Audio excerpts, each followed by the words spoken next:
All right, well, we got a weird start to this week's video. Just sitting here in the garage.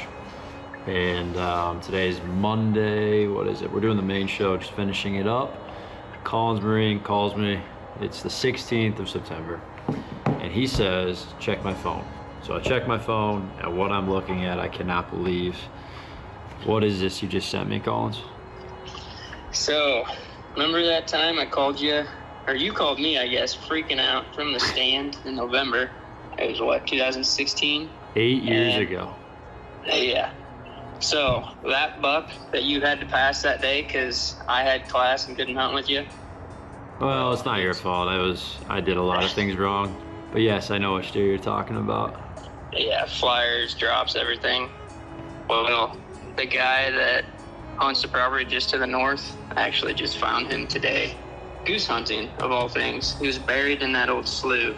I guess he was walking to pick up some decoys, and I don't know exactly how he found him, but he was full of mud and he looked sweet. It's crazy how like where did that deer, just how he ended up there. I mean, you saw him, and then obviously the neighbor to the south saw him that same day, but other than that, we didn't have any history or anything with him, and nothing before or after that. What's crazy to me is 2016, that was our first year on the Heartland show, if you remember that. Jared had let us finally start filming, and I remember at that point the one thing I was working towards was the internship with Bill. I mean, we were still at University of Iowa. You had just killed the White Patch 10, so that was our quote-unquote first filmed hunt. We were doing stuff from Midwest Whitetail. Yeah. And then we quote-unquote put the camera first, this deer of a lifetime. And I was that hunt to me just signified the beginning. You know what I mean? Oh yeah. And I remember how disappointed yet proud of yourself you were. And everybody who looked at it was like, dude, you are nuts. How did you just pass that? Well, I don't know. I don't know if proud is the right word, but it was all in, right?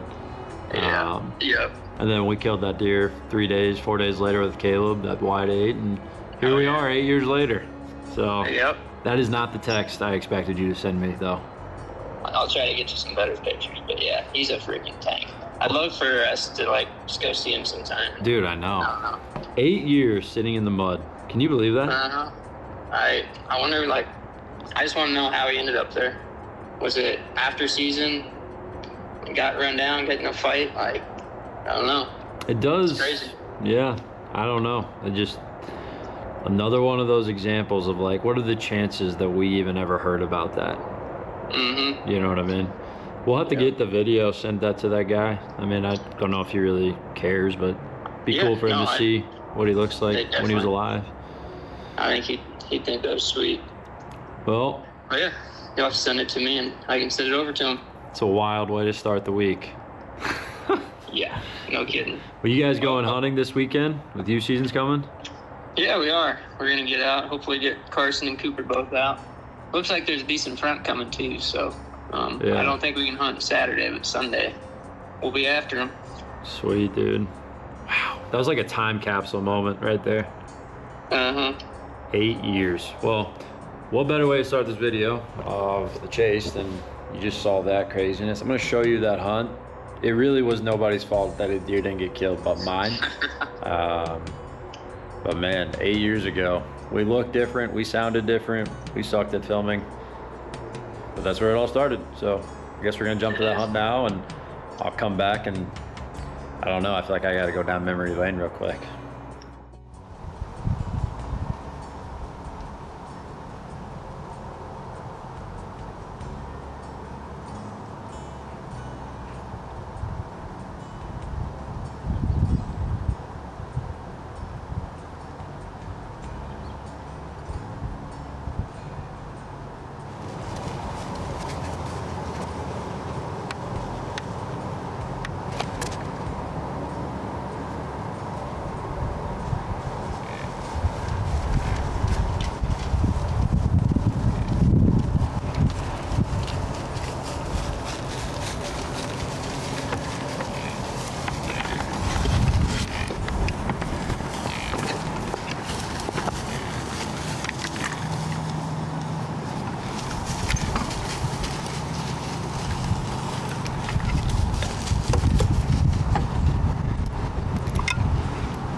it's 6:52 on November 8th, and it has been a crazy morning already. I got to the stand, got all set up in here in the dark, and went to go put on my release, and it wasn't in my pocket.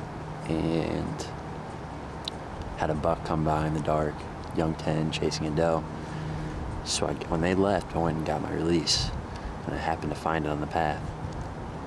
And I just got back, and I just got in the tree, got an arrow knocked, and I hear crash, crash, crash.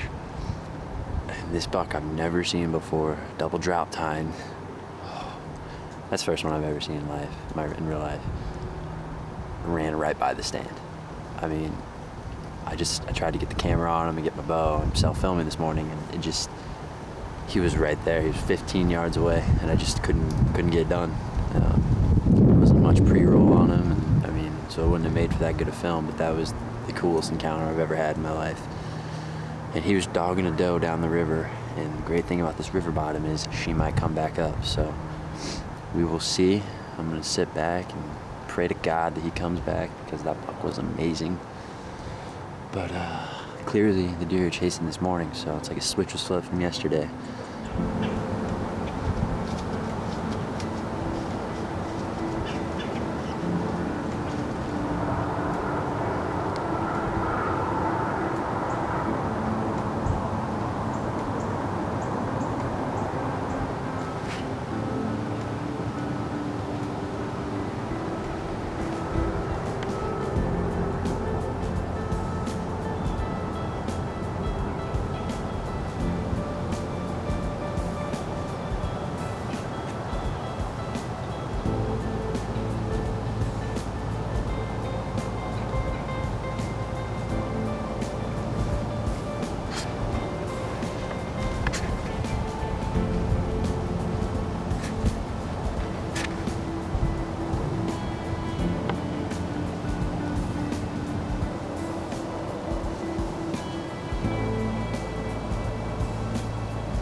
That's gonna wrap things up for me here.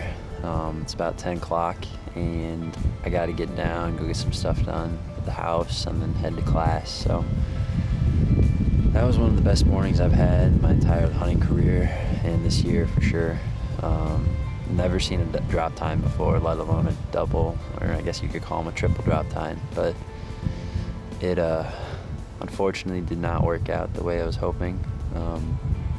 You know, I got about 15 seconds of footage of them, but, you know, Collins and I set goals this summer that we wanted to take mature deer on camera, and I wasn't able to get the bow drawn back and be on that deer. So it's one of the, I guess you could call it the negative, but at the end of the day, that was one of the coolest encounters I've ever had, and I don't think there's anything negative about what just happened here. Oh man.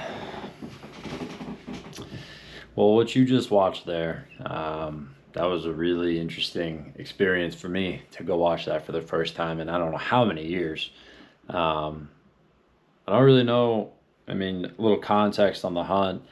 So when you see me grab my bow after the deer's already ran through, basically running back through the event that led there. So that was November 8th, 2016. Collins wasn't able to go, and frankly, I just kind of chalked up I was going to take the morning off. And my dad had texted me late. You know, my alarm had went off, and I saw a text from my dad that said, "Good luck this morning. It's going to be a great day." You know, I was just like, gosh, now I got to go. Okay, so I'm already behind. Drive, and luckily at that time where I was living, that property that I had permission on there with Collins, and that was, you know, I want to say, you know, I've had some great friends that allowed me to hunt some really cool places. Wasn't too far from my house, and so basically get there late, sun's already coming up. I ran into the stand. I mean, I distinctly remember sprinting down this path, get into the tree, get everything set up, and I didn't have my release. And I had hunted this spot the night before, and so where I chose to set up that morning was in the actual hunter stand. The evening before, when I was in there by myself, I had sat the cameraman stand because it allowed you to shoot the field. And I had my Ozonics mount up there screwed in. Was in the hunter stand though on this particular morning, no release, ran back to my Jeep. It was right on the path in front of it, a couple of steps on my walk. grabbed my release, ran back in, got into the tree, had my bow, had an arrow knocked. Everything was set up from the hunter stand, and I just felt like I need to get up there. I'm gonna get that ozonics running.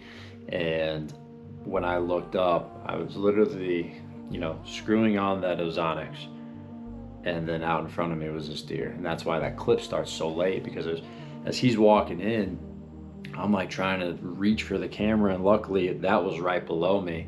And so I grabbed that camera. It was either grab the camera or grab the bow, one of the two. So I got the camera, filmed them for those 15 seconds, and the rest was history. And it was just that moment for me. We've had some guys make comments asking, where'd this start, yada, yada, yada. And I don't know. I mean, I grew up watching Midwest Whitetail since I was a kid. We didn't have an outdoor channel or sportsman channel growing up. And then 12 years old in 2008, typing on the internet free hunting show, and Midwest Whitetail came up. And that was back when Bill had just started it, obviously. I mean, heck, that was back when it was like Brett Frieden, Colton Kaysen, all the guys. And I don't know, just identified with it. It was the only thing I had to watch, and started to dream about doing something of that nature. Fast forward to my senior year in high school, met Caleb Griner at a track meet. That was just kind of a side note to where the story's going, but met Caleb Griner at a track meet. We were running the 400-meter hurdles, and Caleb was a super good 800 runner. I ran hurdles in 400s, and whatever reason, that was the day we became friends, kept in contact. Later in that track season, I had met Bill Linke.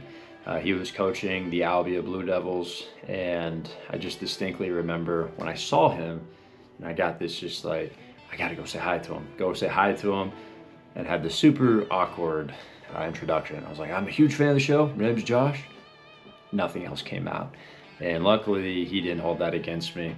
And we kept in contact through a few more meets. He was really nice and filmed some of our state track events.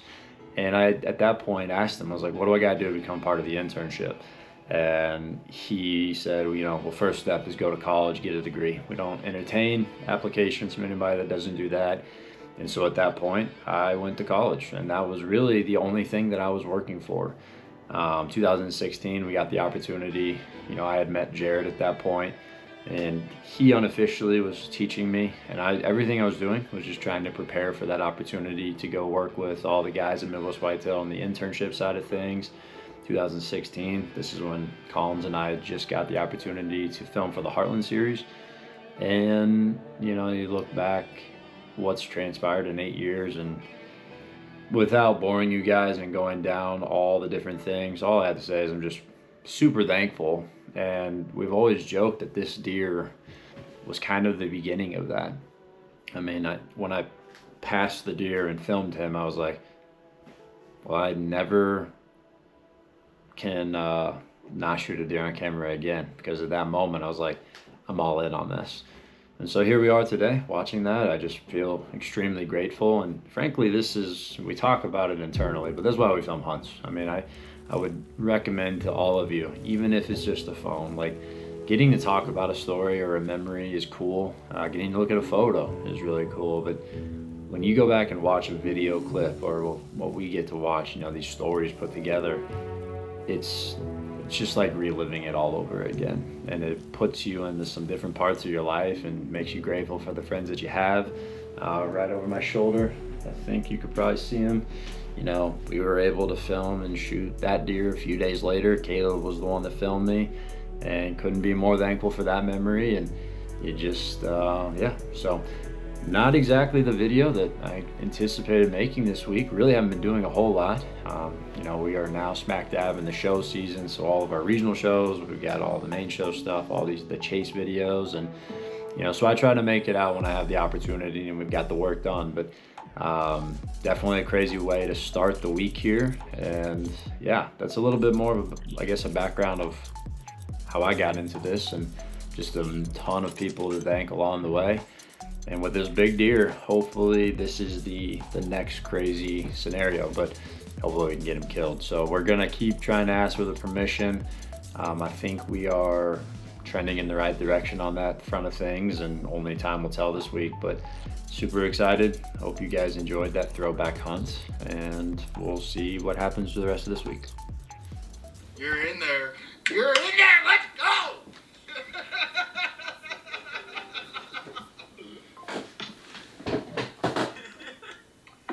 Get permission?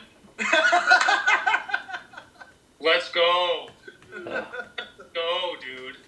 Yeah, Just happened? just now. Dude.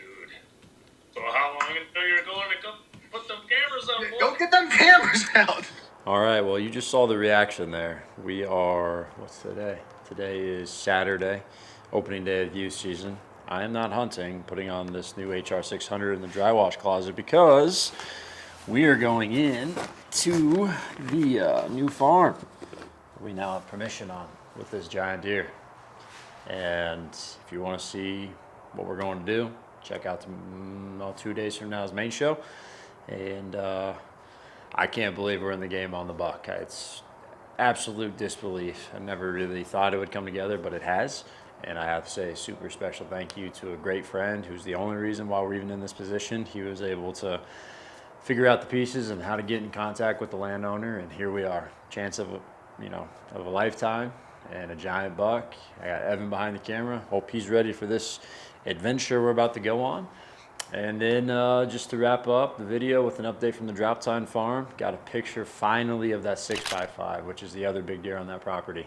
And man, does he look good.